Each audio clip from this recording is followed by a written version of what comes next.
Well, thanks for having me here. And I'm sure you guys have all met Helene. She calls herself my intern, but she's so much more.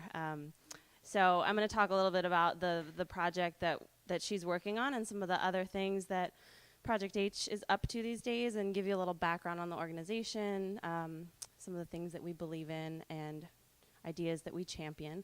And then I'm just going to let you ask questions, because I'm sure you'll have a ton after I blabber on for 25 minutes. Do you want to, can you click? Sorry. So can you go to the next one? Just as a background, I started Project H less than a year ago, actually. It's kind of grown really quickly, but I went to school for architecture and for product design, and then I graduated and did sort of the usual hunting for a job and working in a couple design firms that I was pretty unhappy with, and started my own furniture company, and just got to a point where I was sick of seeing all of this like shiny, ridiculous, consumer-based nonsense.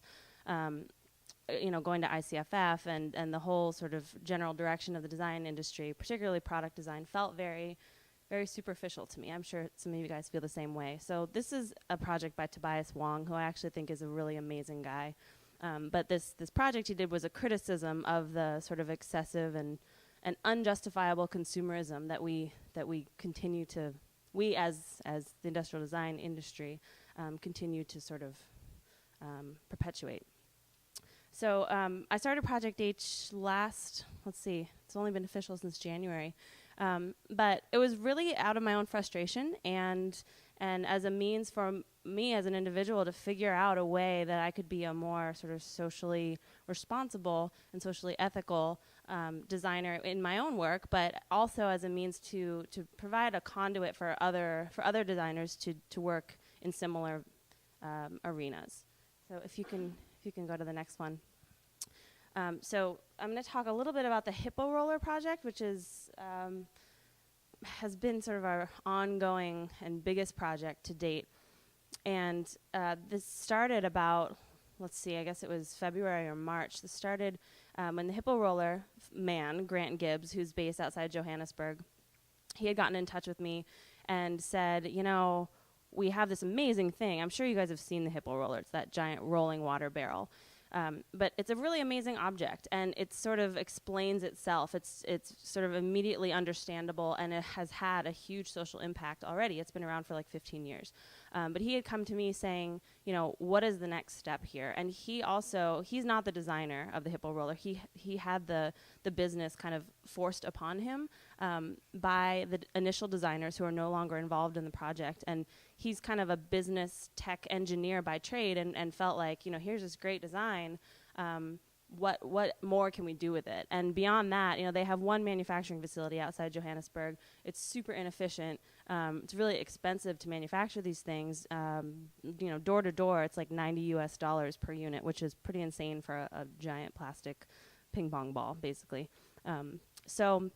He had come to me saying we need to know what the next big move is going to be, and we need to figure out better distribution channels and reduce the price point so that the people that need them can be the purchasers. Because who can afford? I couldn't even afford a $90 Hippo Roller, let alone the people that actually need them.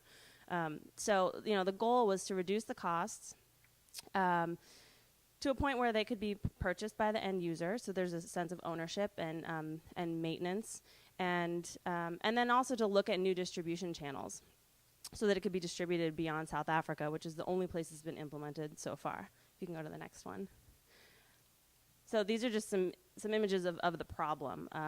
Water transportation, huge problem, obviously. Some families, and this is a community in South Africa called Kagatswani. They've been kind of the incubator community for the Hippo Roller, and they've received every single prototype of the Hippo Roller that has been distributed to date. And they've been sort of the primary user testers who provided feedback and helped in the ongoing design of this thing. So these are some kids that go like 3-4 times a day to bring water to their families in anything from a plastic water bottle to jerry cans. The kid in this previous slide was using a wheelbarrow.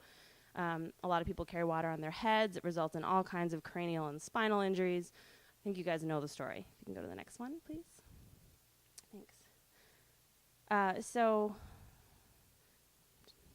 Thanks. So this is the manufacturing facility. It's rotationally molded. That's okay. No, that's fine. So this is we went to Kagatswani, the community, and Project H funded 75 of the hippo rollers and went there and delivered them ourselves as not just as a gesture or as a charity or handout, but as a kind of first step in this ongoing collaboration to say, you know, here is what we've funded personally and what we can offer, and you know, now let's look collectively at how we can make this thing better. So I spent a couple days after the handout ceremony talking to members of the community who had already had hippo rollers in their homes, or some of the families that had just received these new ones. If you can go forward. And you know, the feedback we got was really interesting, and one of the things that the hippo roller has done, sort of unintentionally, if you can go forward one more, this is just the ceremony. But they've found, you know, some of these families have had hippo rollers for like 7 years, and beyond just, you know, increasing their capability to transport water, they've measured some really interesting social impacts, which the designers didn't necessarily anticipate. Next, please. The sort of primary and most interesting one being that traditionally it's the women and children that go and fetch the water.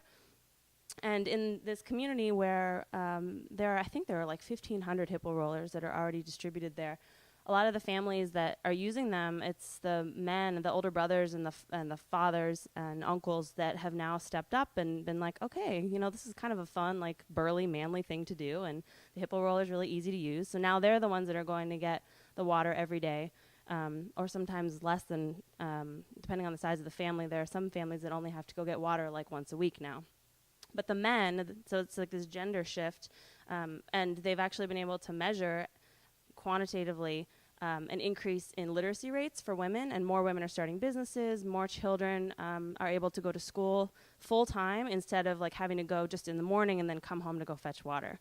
So there's this whole like social impact that I don't think the designers anticipated, but now that the hippo rollers have been around long enough, we can actually measure that. Next. So the current phase of this project is that we've partnered with Engineers Without Borders in San Francisco.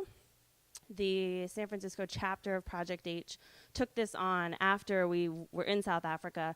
It was passed off to the chapter the San Francisco chapter was the pilot chapter, and they're huge. I mean, they have like 45 members, and along with Engineers Without Borders, there's this really awesome like core group of working designers.